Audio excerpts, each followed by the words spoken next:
Shri Gurubhyo Namaha, children. Today we are going to discuss about political developments in South America. Before the European discovery of America, three centers of civilization existed there in Mexico in Central America and in Peru in South America. You would have heard about Indus Valley civilization, Mesopotamian civilization, Chinese civilization and all in our previous classes, isn't it?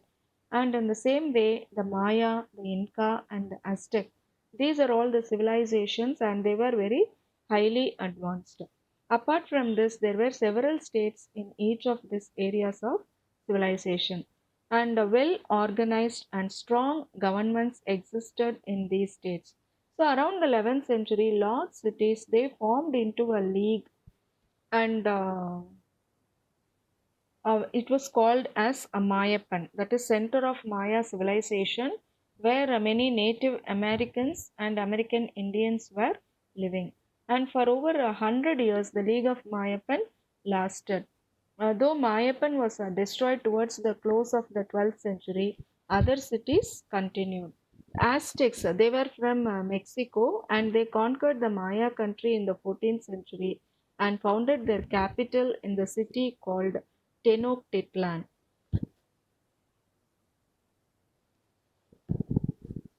And for nearly 200 years, these Aztecs they ruled their empire. Now, European colonization and its impact. So, in the 16th century, when the Aztecs were at the height of the power, they were only powerful during that time in the 16th century.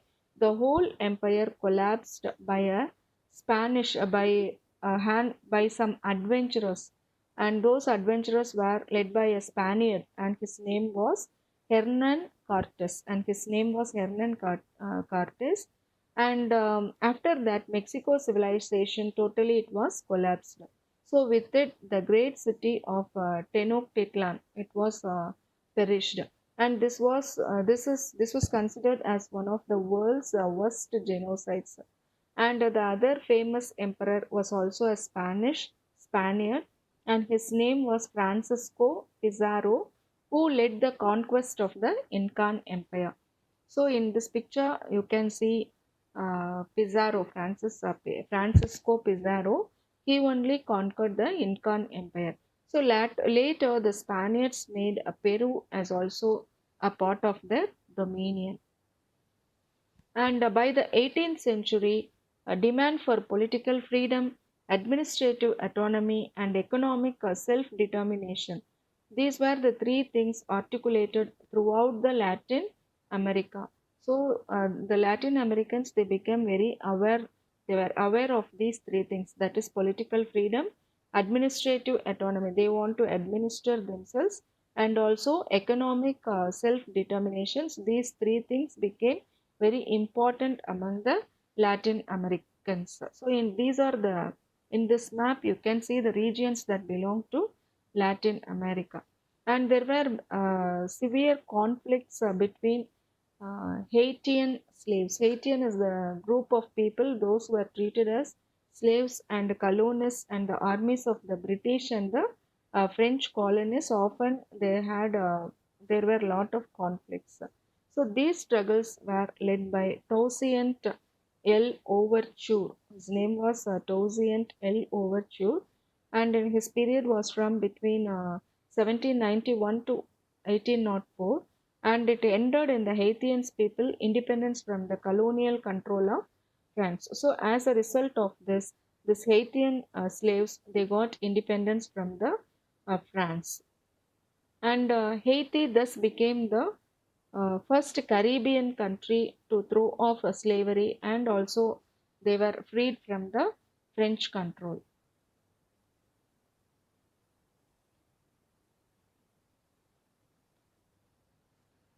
And impact of a Napoleonic invasion of Spain and Portugal.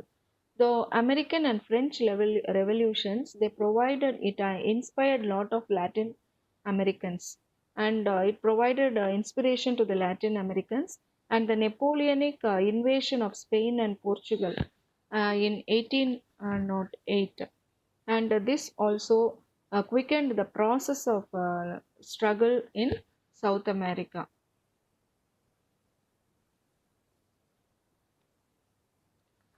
Already, the spirit of independence was growing under the leadership of Simon Bolivar. You can see in this picture, and he was also called El Liberator, that means the liberator. And in the case of Brazil, the Portuguese royal family, in the conquest of Portugal by Napoleon, they fled from Lisbon and thereby assisted the transition of Brazil from colony into independent nation. Brazil was transformed from colony into an independent nation.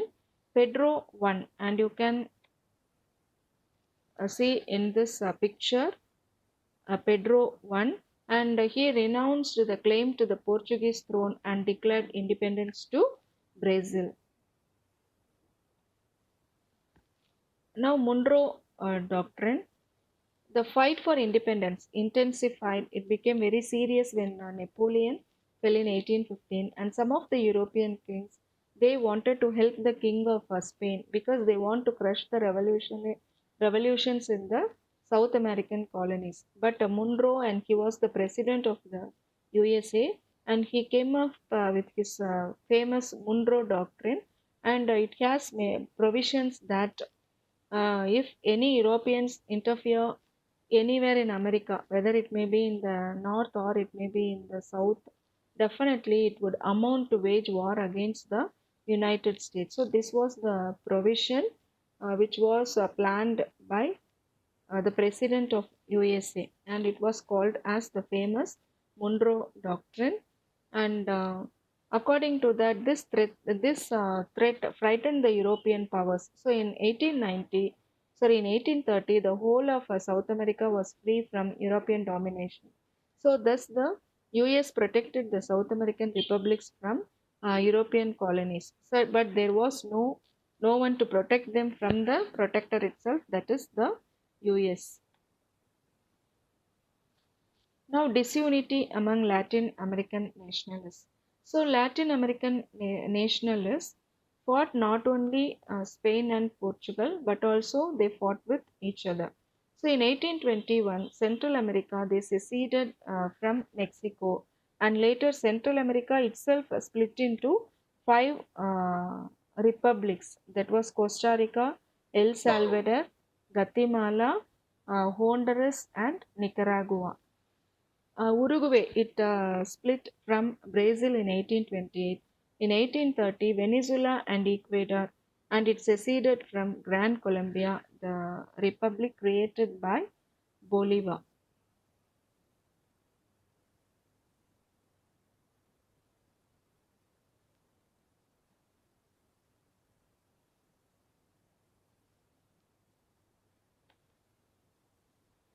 And U.S. Imperial interests. So at the dawn of the 20th century, the United States had occupied Cuba and Puerto Rico. Cuba and Puerto Rico, these two places, they were was dominated by the United States. And after defeating the Spanish in 1808, so from 1898, from 1898 to 1902, Cuba was under US military rule. So when the Americans finally left, they retained a naval station. They retained a naval station in Cuba. And the US also retained his right to intervene in Cuban internal affairs also. And President Theodore Roosevelt, he made an important amendment in the doctrine in 1904. Amendment means a change in the doctrine in 1904, and it authorized US intervention in Latin America, but in order to maintain order. In order to maintain order. After effecting this amendment, the US became the dominant influence not only politically but also it interfered in economic affairs also.